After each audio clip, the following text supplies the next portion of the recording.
আগে বলেন। 2 রকম শাক তুললাম আর কাঁচামরিচ তুললাম আমার বাগান থেকে।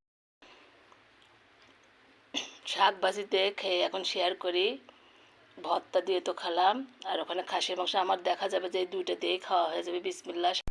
দেখতেই পাচ্ছেন আপু ছাদ বাগানে উঠছে আর ডাঁটা শাক পারবো আর আপনাদের সাথে শেয়ার করছি। আসসালামু আলাইকুম, সবাই কেমন আছেন? আমি ভালো, আলহামদুলিল্লাহ। দেখেন কত সুস্থ, হেলদি আর এত এত টাটকা ফ্রেশ ফ্রেশ ডাঁটা শাক তুলছি বাগান থেকে। আজকে ভাজি করব। এর আগে তোলা লাগতো, যেহেতু আমি ছিলাম না। মাঝে মাঝে আমি তো বলি আপনাদের যে আমি আমার আম্মার কাছে যাই, সেখান থেকে এসে দেখি বড় হয়ে গেছে। হাজব্যান্ড বলতেছে ভাজি করো, খাওয়া হোক। চিংড়ি মাছ দিয়ে ভাজবো। আর চিংড়ি মাছ ছাড়া আমরা শাক ভাজি আসলে খেতে পারি না, লাগেই।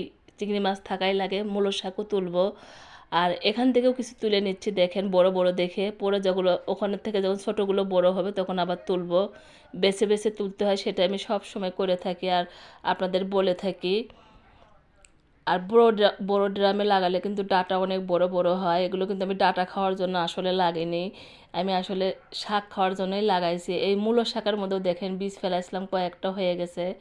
আর কত ফ্রেশ আর টাটকা হয়েছে। এখান থেকে বেছে বেছে কিন্তু আমি মূলো শাকও তুলে নেব। বড় বড়গুলো আর ছোটোগুলো রাখবো, আর ওখান থেকে কয়টা মূলো রাখবো আমি, যেহেতু অত মূলো আমার লাগবে না। বাসায় মাত্র আমরা 2জন থাকি, হাজব্যান্ড আর আমি, সেটা বললাম। আর বেছে বেছে কিন্তু তুলতে হয়। দেখেন আমি কিভাবে তুলতেছি। যারা জানেন না তাদের জন্য ভিডিও, আর আমার ভিডিও যাদের ভালো লাগে একটু লাইক কমেন্ট শেয়ার করবেন। আমার অনেক অনেক ভালো লাগবে। আর সুন্দর করে বাসা বেছে বেছে তোলা লাগে। আর ফ্রেশ ফ্রেশ শাক ভাজি খেতে অনেক অনেক মজা লাগে, যেহেতু আমরা কোনো মেডিসিন দিই না। এত ভালো লাগে আমার ছাদ বাগানের লাউ শাক শুধু ভর্তা করি, এত মজা লাগে, মনে হয় যে পেট ভরে ভাত খেলাম। তখন আর কি মাংস লাগে না, মাছ লাগে না, সুন্দরভাবে আমরা খেয়ে উঠি।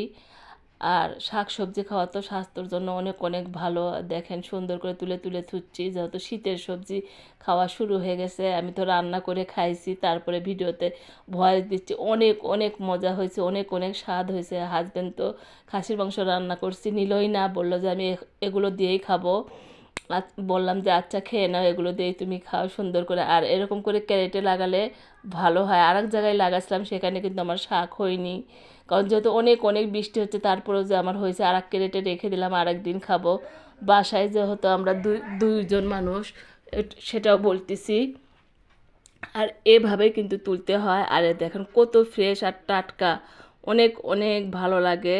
ছাদ বাগানে কিন্তু অনেক অনেক খরচ হয়, সেটাও বলে আমার হাজব্যান্ড কিন্তু অনেক অনেক রাগ করে যে এগুলো করো না। আর দেখেন কত ফ্রেশ ফ্রেশ কাঁচামরিচ। এর আগে তো অনেক অনেক কাঁচামরিচ তুলছি, বৃষ্টি না হলে কিন্তু আমার বাগানে অনেক অনেক কাঁচামরিচ খেতে পারতাম। তারপরেও আলহামদুলিল্লাহ এই যে বাগান থেকে তুলতেছি, ফ্রেশ ফ্রেশ শাক ভাজি দিয়ে রান্না করব।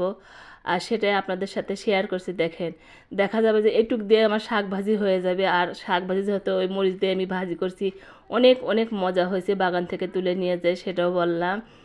আর খাওয়া দাওয়ার পর আমি ভিডিও করছি আর ভয়েস দিচ্ছি, যেহেতু ভিডিওটা আপনাদের সাথে শেয়ার করব।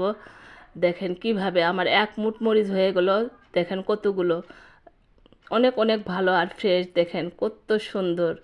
তারপর আমি এ পাশে এখন তাকায় দেখি যে এখানেও কয়েকটা মরিচ আছে, সেটাও তুলে নিচ্ছি। এটা আবার অন্য জাত। দেখেন মোটা মোটা মরিচগুলো আসলে অনেক সময় বীজ পড়েও হয়, যেহেতু আমরা জৈব সার দিই।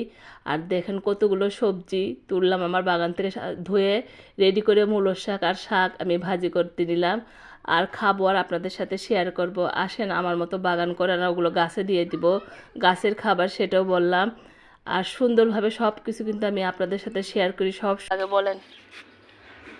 2 রকম শাক তুললাম আর কাঁচামরিচ তুললাম আমার বাগান থেকে। শাক ভাজিতে খেয়ে এখন শেয়ার করি।